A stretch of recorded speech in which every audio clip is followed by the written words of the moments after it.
The other thing is what is also very important, that you have the unification of the emotional mind. This is our gut, no? Yeah, and or we call this in Chinese Xin, yeah, heart, and the conscious mind. No? The conscious mind, we call this in the Chinese term Yi. So the unity of Xin and Yi. This is actually the most important. If you, for example, only make decisions by your emotional mind, no? Then sometimes you do some wrongdoings for yourself, no? Only thinking of your what is now, I'm happy, I say to everything yes, it's not the correct way. This is when the conscious mind need to come into play and also tell you, hey, think logically, what will happen then, okay? So if you make some, for example, I give you an example, if you make some promises, yeah, to somebody and you can't fulfill them, don't make them too easily, no? Only because you are in this kind of emotion. If you practice Qigong, this is also very important to let everybody know. If you practice it and you build up too much fire Qi, and you will build up an unbalance between your emotional mind and your conscious mind. This will lead to psychological problems. You can see people, when they're practicing some Qigong, they don't think very clear anymore. They're living in the fantasy world, for example, and they spread this also out to their surroundings. So people think, look at this guy, what is he talking about? He's too high. No? This is one thing. Or if the person is a very euphoric guy, no? And too crazy actually. Crazy is good in the normal way, but this means his Qigong practice have gone in the wrong direction. The imbalance in his emotional mind and his conscious mind took already over. And this is where we need to cool down, because we practice too much fire in our body. That's why you're euphoric, you're crazy, you do a lot of things, you talk nonsense, yeah? I don't know, acting weird, running after the girls all the time. Yeah? This is not correct. Then you really need to think, there is something wrong. This we called this have a Chinese term, this called 走火入魔, where you build too much fire and it becomes already a kind of devil. Yeah? And this actually can harm not only yourself psychologically, also your surroundings. They will suffer. If this occurs, you need to understand this can be helped through meridian massage and also kind of sitting down and soft Qigong at the first to calm down the fire in your body.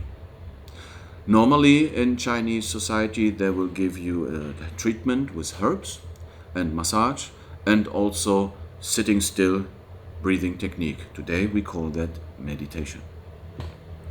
To calm down the fire. This is very easily to understand. So if you see somebody practicing Qigong and he's a wild guy and running around and hug everybody and I'm so happy, let us spread the love. Of course, this is correct and this is good. But if this is too euphoric and too overacted, then we need to understand this have already a sign of 走火入魔. Too much fire in the body leads to demonic practices. Okay? This is actually the translation, literally translation.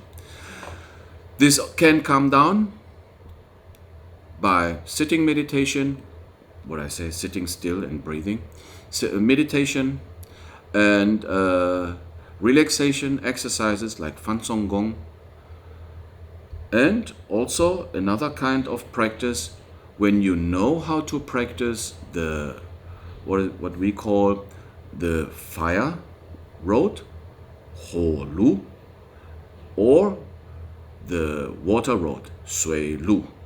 The microscopic exercise, the 小周天, you can practice. Man, this is high level stuff. This actually need to make a different kind of video, only this small circulation exercise, and this I need to explain in the later stuff.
金钟罩，金钟罩是南练功，不吹大和不吹锣。金是铜铁铸锤杖，全身练成是铁铜。少林武是专一业，历代师真用苦功。